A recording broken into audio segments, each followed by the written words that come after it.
Você conseguiria imaginar uma mãe partindo seu próprio filho ao meio, fervendo sua carne e servindo em silêncio o prato de desespero?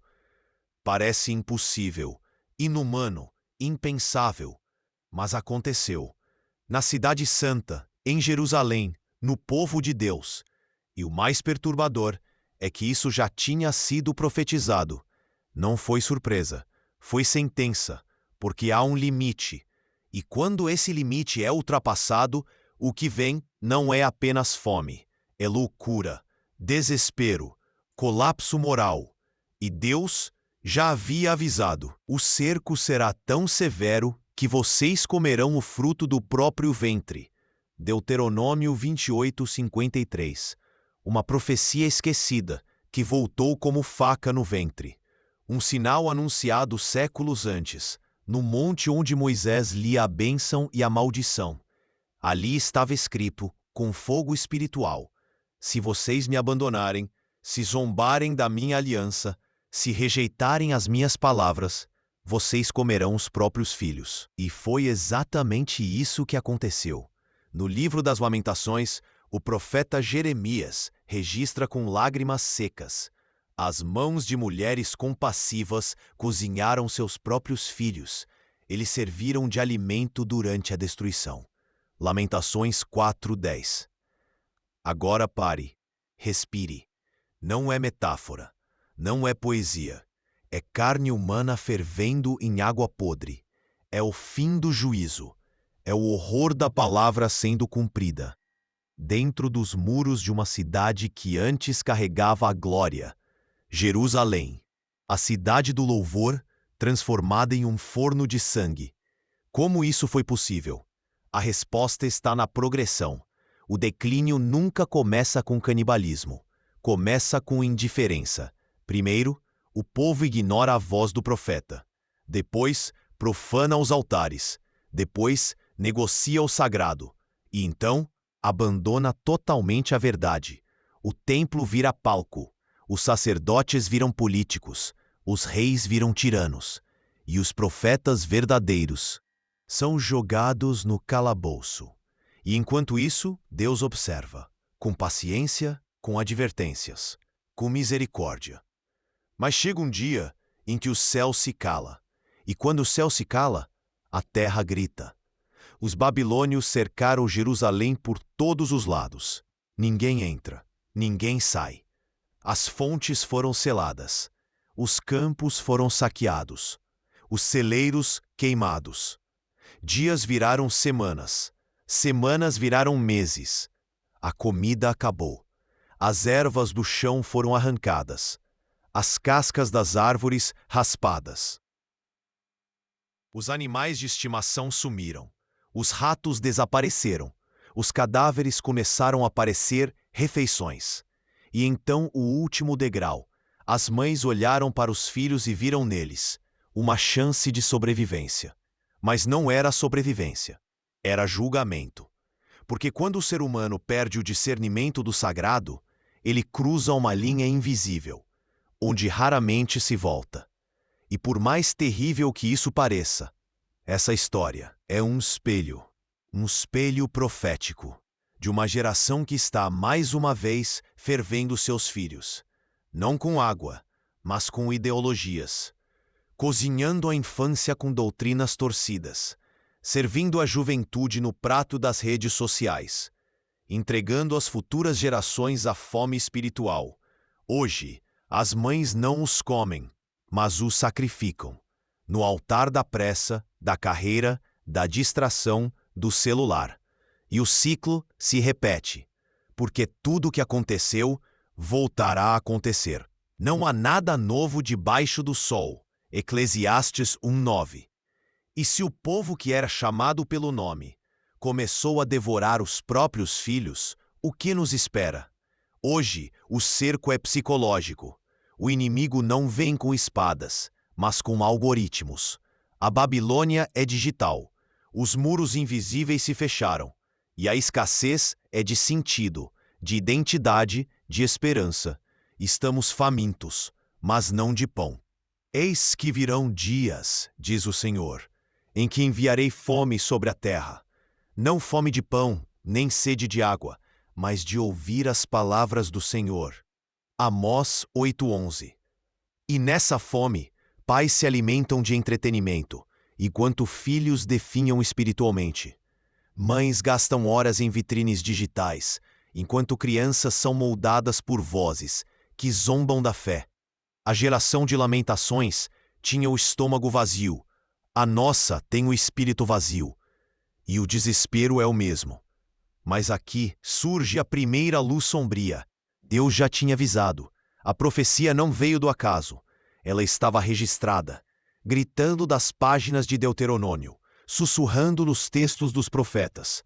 E mesmo assim, ninguém deu ouvidos, até que a panela ferveu e o impensável aconteceu. Você está vendo isso acontecer. Não em fogões, mas em telas. Uma geração sendo cozida lentamente num caldeirão de distração e incredulidade. A panela não está no fogo, está na palma da mão. E o inimigo não se disfarça mais.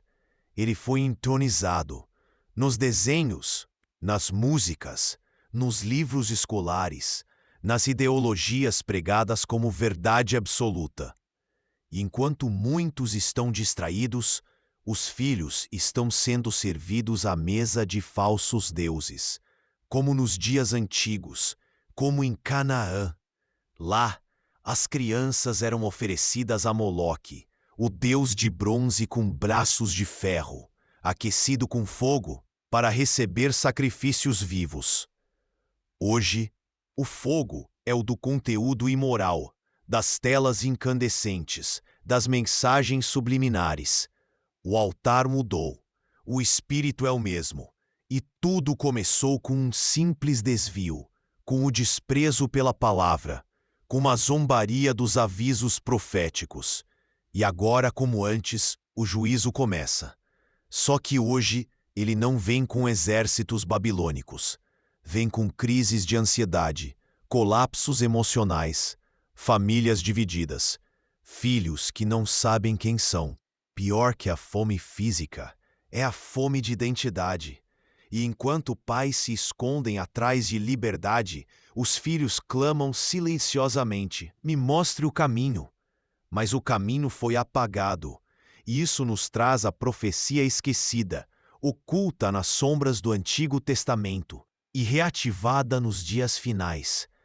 Deus não apenas permitiu aquele horror no cerco de Jerusalém, ele o previu, ele o descreveu, ele o decretou como consequência, não por prazer, mas por justiça, porque o juízo de Deus também ecoa no Apocalipse.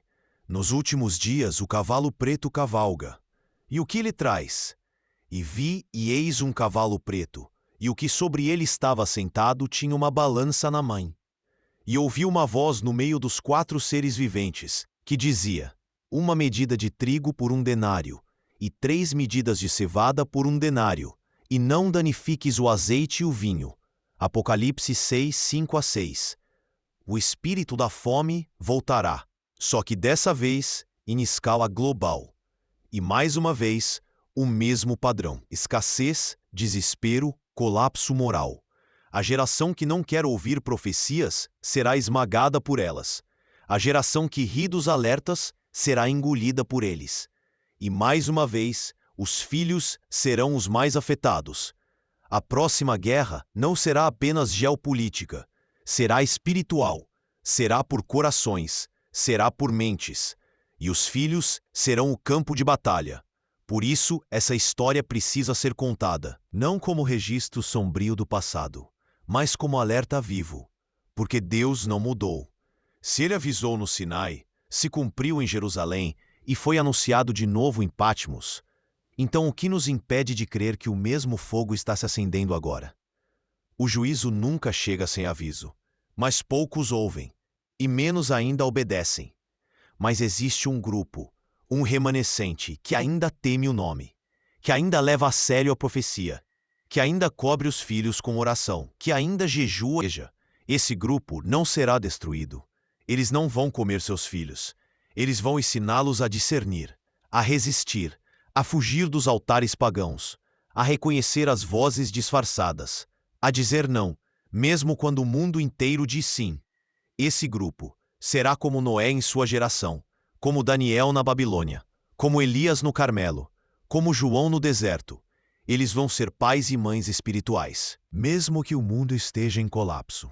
E isso muda tudo, porque onde há intercessão, há intervenção, e onde há arrependimento, há escape. A profecia foi dada, o cerco está formado, o vale está fechado, mas ainda existe tempo, ainda existe um grito, ainda há esperança para quem ouve. Por isso, esse vídeo não é apenas uma denúncia, é um chamado à consciência, um chamado à guerra espiritual, um chamado à cobertura profética. Proteja seus filhos, mesmo que ainda não os tenha. Cubra sua casa, mesmo que pareça segura. O juízo começa pela casa de Deus, e a fome não virá primeiro pelo estômago, mas pelo espírito. Se você ignorar isso, poderá repetir a história.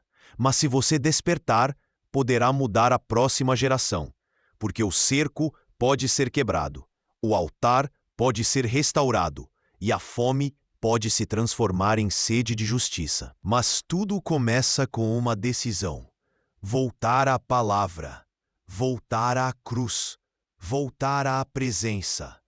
Porque só há um alimento que sacia sem corromper. Só há um pão que desce do céu. E só há um cordeiro que foi imolado para que ninguém mais precise morrer. Que essa geração não repita o dia em que as mães cozinharam os próprios filhos. Que esse seja o tempo em que os filhos voltam para os pais e os pais voltam para Deus.